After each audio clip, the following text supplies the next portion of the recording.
I went to Northeastern, graduated ROTC at Northeastern. No, when I was at Northeastern, I was in all the military groups, the Scab and Blade and Pershing Rifles and the kind of guerrilla group.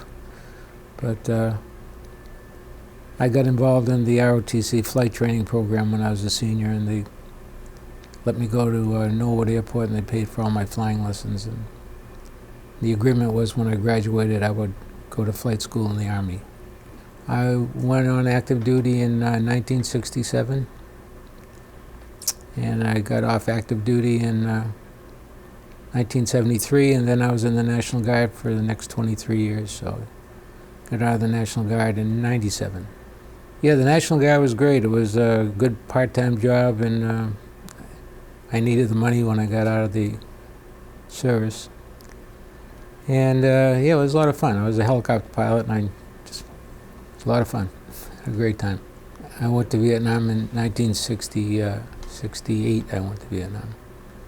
My first year in Vietnam, I was a helicopter pilot. And the second year in Vietnam, I was a bird dog pilot, small fixed-wing aircraft, reconnaissance. And the first year was probably a little more interesting, whereas we did a lot of combat assaults, bringing troops into landing zones and coming back later and picking them up. And I'm not sure what you want me to tell you, but there's a lot of shooting. And there was several of my friends were killed. Well, it was pretty deep into the war at that time. When I was there, it was the highest number of Americans at any one time. There was 500,000 of us at that time. The American guys are pretty good. They're put up with an awful lot in that, walking through a lot of jungle and a lot of swamp. Some groups, like our mechanics, our helicopter mechanics, who didn't have anything to do, sometimes we would find them getting caught up in the drugs. Nothing else for them to do some days. So, but as far as the officers went, we were pretty good. We had a lot of good morale, I'd say. I was really excited to come home after my first year over there. I had one child, and I was really looking forward to seeing him. He was 15 months when I came home. And when I came home, I was assigned as a helicopter instructor pilot. I did that for about a year and a half, and then I was asked if I wanted to go to airplane school, but to do that I'd have to volunteer for Vietnam again. So my wife and I made a decision that I was going to make a career out of it, and I would go back to Vietnam and get it out of the way. So I went to airplane school, had another baby, and then I had to go back to Vietnam after that when the baby was a month old. And when I came back the second time, I was pretty well thrilled to be home again and not wanting to go back again. It was more difficult to go back the second time because I knew what it was all about. The first time it was exciting. The second time was not so exciting.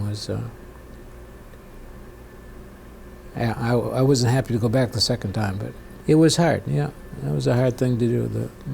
When I went over the first time, everybody came to the airport to wish me luck, send me off. And the second time, I just had one guy drive me because the scene at the airport is bad news. No, I wrote a letter every day. And my wife would write me, but the problem is I was moving around so much.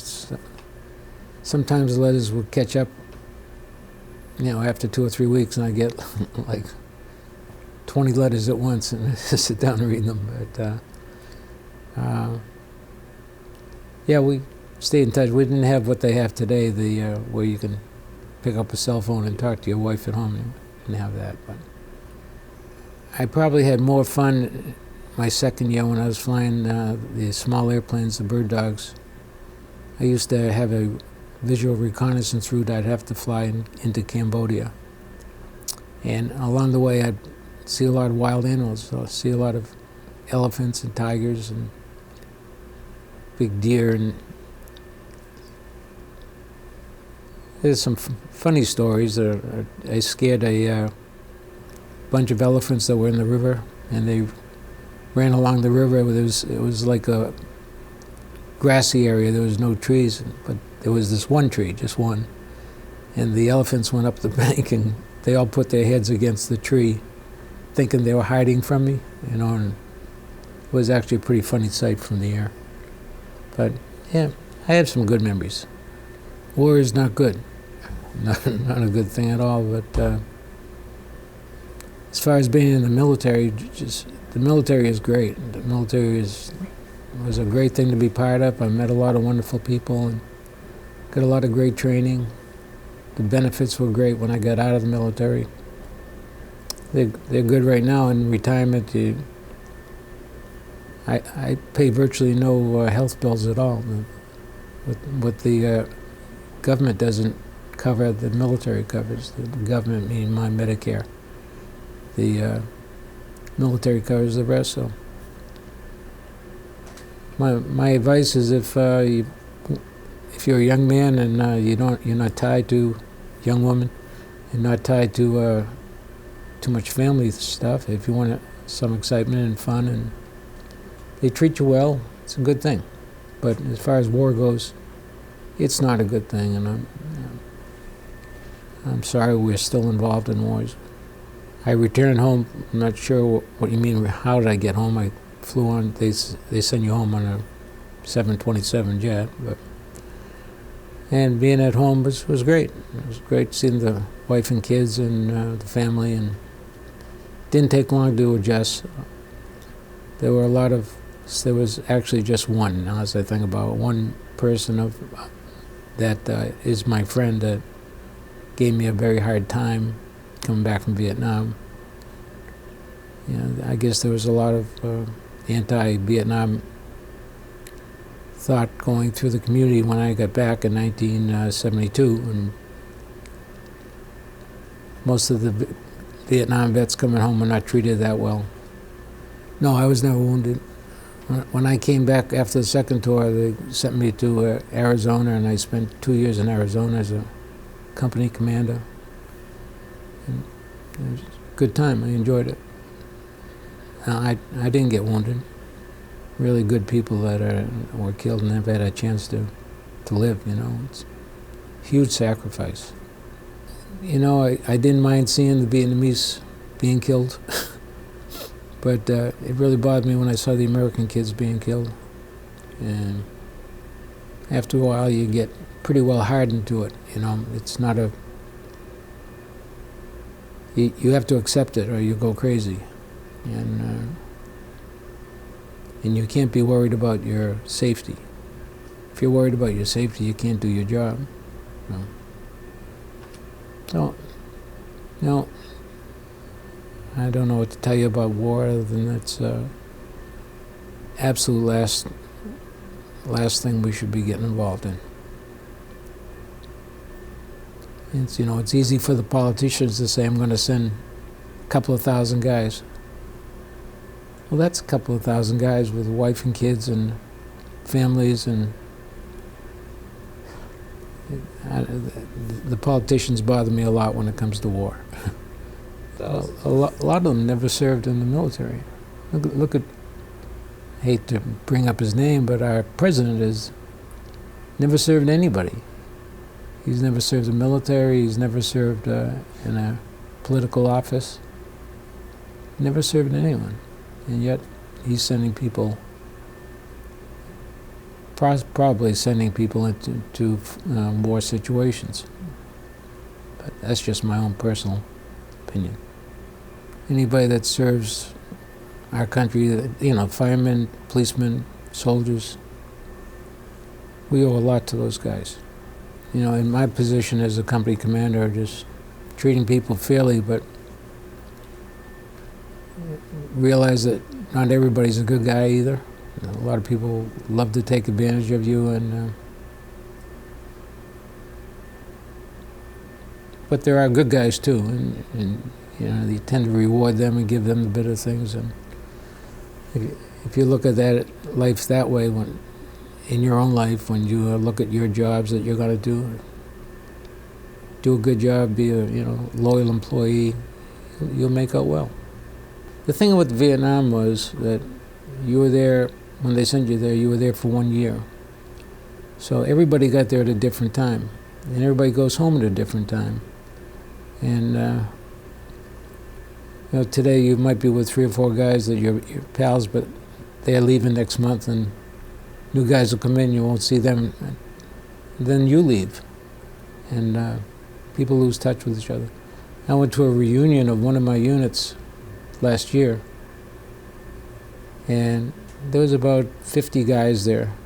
I didn't know a single guy, because that unit had been there for 6 years, and some of those guys had come through the years, and I had been there in another year, and so no one knows everybody.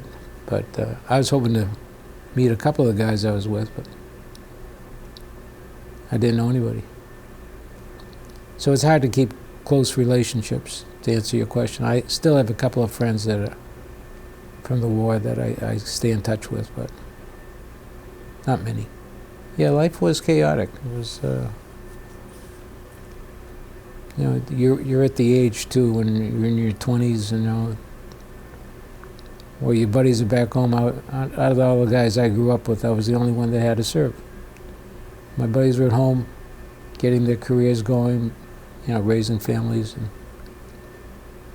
so yeah. When you get out, you feel like you're behind the 8 ball. Everybody's all set, but it catches up after a while. I don't think you'd really want to hear some of my memories, but I would just say overall it was a really good experience. I'm glad I did it. I don't want to do it again. And, I think it's just added to my life. I think my life was interesting. I'm getting to the point now where I'm thinking towards the end of my life. And it's the military in general just contributed a great deal to my life. I'm glad I got involved in it, and it's been good. And as far as war goes, let's hope we don't have to do any more of that. I was really excited when I was going my first time. I just got out of flight school, and boy, this is great. I'm going to go to war. As a kid, I grew up right after the Second World War, and we all we'd do is play soldier every day. That's how we grew up. So I was pretty excited about it. But boy, it doesn't take long to lose the excitement once you get over there. My very first mortar attack I went through was the night President Nixon got elected in November. And I had only been there about 2 weeks, and all of a sudden I hear this ba-boom, ba-boom everywhere around me. I didn't know what to do, so I ran. They had these underground bunkers that we went in. But one of the rounds hit one of our little, we call them hooches, little house, and 2 of the guys were badly injured, and that's when I realized, this isn't fun anymore. But that's the way I felt about that. When I first got out, there was in 1973, off active duty, there was weren't many jobs around then. There was a lot of unemployment. I ended up taking a job as a restaurant manager. I did that for a while, and the pay was pretty bad. Then I got hired as a stockbroker for Merrill Lynch, and I was a stockbroker for a couple of 3 years. Then after that, I got some flying jobs, flying helicopters and airplanes. I flew helicopters for Digital Equipment Corporation. You probably don't know them, but they're out of business now. And when Digital was bought out by another company, I got a job flying airplanes for Raytheon Company, flying small jets for Raytheon. So I did that until I retired 4 years ago.